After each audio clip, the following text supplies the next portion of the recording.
வணக்கம், welcome back to the channel.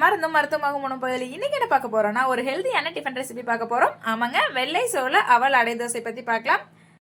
சோளம்லயே 4 வகை இருக்குங்க. வெண்சாமர சோளம், பழுப்பு நிற சோளம், சிவப்பு சோளம், வெள்ளை சோளம்.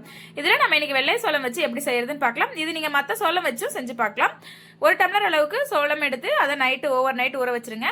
நெக்ஸ்ட் டே மார்னிங் நீங்க செய்யறதுக்கு ஒரு 10 மினிட்ஸ்க்கு முன்னாடி அவல் எடுத்து வாஷ் பண்ணிட்டு அதையும் ஒரு 15 மினிட்ஸ் ஊற வச்சிருங்க. நீங்க எந்த அவல் வேணாலும் எடுத்துக்கலாம், ஒயிட் தான் எடுக்கணும்ட்டு இல்ல. ஊற வச்சு ஒரு 10 மினிட்ஸ்க்கு அப்புறம் அவளையும் சோளமையும் சேர்த்து, அதாவது வாட்டர் ட்ரை பண்ணிட்டு நம்ம மிக்ஸி ஜார்ல சேர்த்து அரைச்சு எடுத்துக்கலாம். சோளம்ல பல வகையான ஊட்டச்சத்துக்கள் இருக்குங்க. இரும்பு சத்து, கால்சியம், நார்ச்சத்து, கொழுப்பு சத்து, விட்டமின் ஏ, இ, இந்த மாதிரி பல விதமான சத்துக்கள் இருக்கு.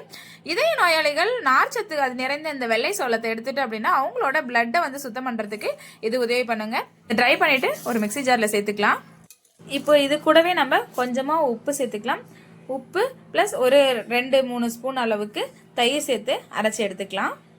இப்போ நம்ம இதுக்குள்ள சேர்க்கறதுக்கான வெஜிடபிள்ஸ்லாம் ஒரு பல்ஸ் மோட்ல வச்சு கரகரப்பா அரைச்சி எடுத்துக்கலாம். உருளைக்கிழங்கு, கேரட், பீன்ஸ் எடுத்திருக்கேன்.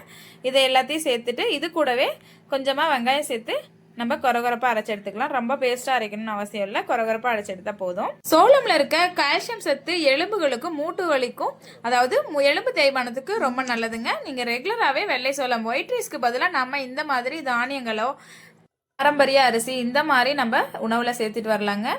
நம்ம சோளமும் கட் பண்ண வெஜிடபிள்ஸ் ரெண்டும் அரைச்சிட்டு வந்தாச்சு. நம்ம இதை ரெண்டையும் சேர்த்து நம்ம மிக்ஸ் பண்ணிக்கலாம்.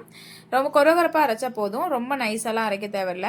வெள்ளை சோளம் டைஜஷனுக்கு ரொம்ப நல்லதுங்க. இது சாப்பிட்றவங்க, அதாவது வயசு ஆக ஆக வந்து டைஜஷன் ப்ராப்ளம் வரும், அவங்கெல்லாம் வந்து நீங்கள் வெள்ளை சோளம் எடுத்துக்கலாம். இப்போ அதெல்லாம் மிக்ஸ் பண்ணிட்டு இது கூடவே வந்து கருவேப்பிலை, கொத்தமல்லி சேர்த்துக்கலாம். இப்போ நம்மளோட அடை தோசை மாவு ரெடி ஆயிடுச்சு. இனிமே வந்து நம்ம தோசைக்கல்ல வச்சுட்டு நம்ம தோசை சுட்டு எடுத்துக்கலாம். தோசைக்கல் நல்லா சூடானதும் மாவு விட்டீங்க அப்படின்னா தான் அடியில் ஒட்டாம வரும். நல்லா சூடானதும் ஸ்ப்ரெட் பண்ணி விட்டு ரொம்ப மெலிசா தேய்ச்சிங்க அப்படின்னா அது எடுக்க முடியாது. ஊத்தாப்பம் போல போட்டு எடுத்துக்கோங்க. இல்லை நீங்கள் கெட்டியாக இருக்குது அப்படின்னா நீங்கள் தட்டி தோசைக்கல்ல அப்படியே வச்சும் எடுத்துக்கலாம், அடையாட்டம் வச்சு எடுத்துக்கலாம். நீங்கள் இந்த மாதிரி ஊற்றி எடுத்துக்கலாம். நல்லா ஸ்ப்ரெட் பண்ணி விட்டுட்டு இது கூடவே வந்து நம்ம கொஞ்சமாக எண்ணெய் சேர்த்துக்கலாம். நம்ம சோளத்தில் இருக்க நார்ச்சத்து நம்மளோட உடல் எடை அதிகமாக்காது, அதாவது உடல் எடை குறைக்கும்னு சொல்லல, உடல் எடையை அதிகமாக்காத மெயின்டைன் பண்ணுறதுக்கு யூஸ் ஆகும். அதாவது நம்மளோட உடல் எடையை கட்டுக்குள்ளே வச்சிருக்குன்னு சொல்லலாம்.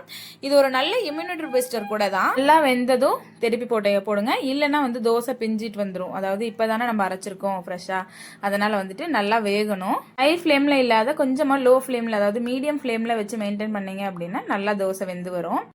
இது கூட நீங்கள் சாம்பார், சட்னி, கார சட்னி இந்த மாதிரி எது வேணாலும் எடுத்துக்கலாம். எல்லாமே நல்லா தான் இருக்கும்.